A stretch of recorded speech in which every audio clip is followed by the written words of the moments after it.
Okay, so this is the first video out of 2 videos I'll be making, basically on how to fix a recessed face. So I'm going to make an argument for the 3 most important components to proper face development,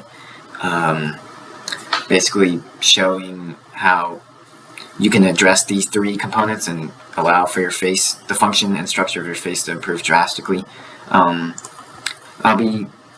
It's important to note the Wolff's Law states that your bones can adapt basically on stress, so that's very important to acknowledge here, that your face can change drastically just depending on the forces applied, and one of the biggest forces is gravity, so you should be able to, you should have to fight gravity to, accomplish what we're going to do. That's the goal.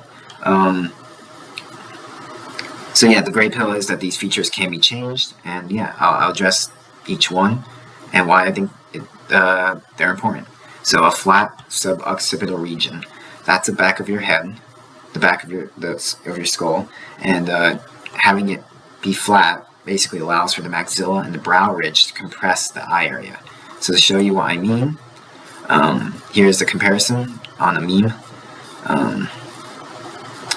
So this meme, it shows one person with a lot of mass on the back of their skull, and then another person who has definitely more mass on their forehead, and this allows basically the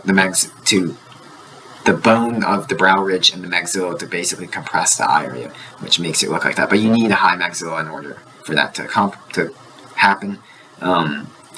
So I talk a lot about the ear, showing you the placement of the skull on the cervical vertebrae. Obviously, this is bad. You don't want to pick up your ear. You want to know that your skull is aligned by having your ear point forward. So that's a flat suboccipital region on the left side. That's an example of that. A wide dental arch. So you can fix the dental arch on the maxilla, but not on the mandible. And well, you can by fixing the maxilla, you'll fix the mandible, but you don't directly fix the mandible dental arch. That's what a lot of orthodontists get wrong. You should be fixing the bones along with the teeth, not just the teeth. So yeah, this is kind of orthotropics concept that Mike Mew talks a lot about. But yeah, to have a wide dental arch, you allow room for it to fit, and you want it will fix an asymmetrical face by having a wider palate.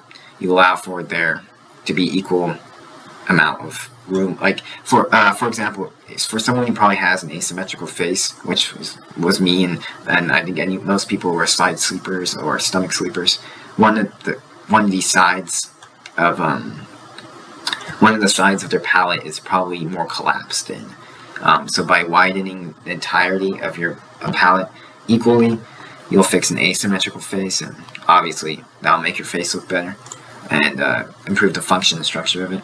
So here's Leonardo DiCaprio from the Basketball Diaries. I noticed here that his dental arch was very wide, and I just wanted to show a comparison of that with Michael Phelps, who has a very narrow dental arch, and that's completely changed the structure of his face, making it more narrow. And it's definitely because he's a swimmer, which involves a lot of mouth breathing, and that kind of inhibits the opportunity for his tongue to be resting and pushing the palate to be wider.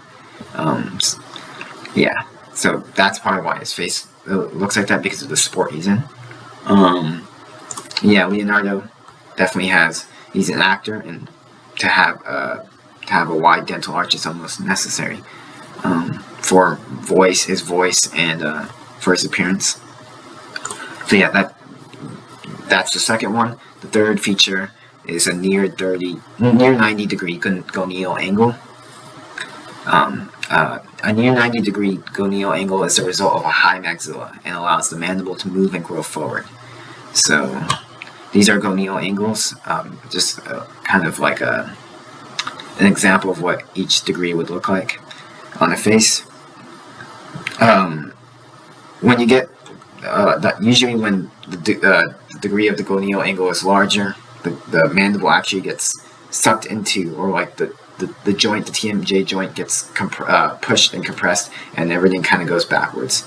So the far right usually, I mean, in some cases it can look like that, but yeah, usually you want closer to a 90 degree, and that's really easy to accomplish by just having a higher maxilla, which I'll show you in the next video of the three exercises to address the 3 features.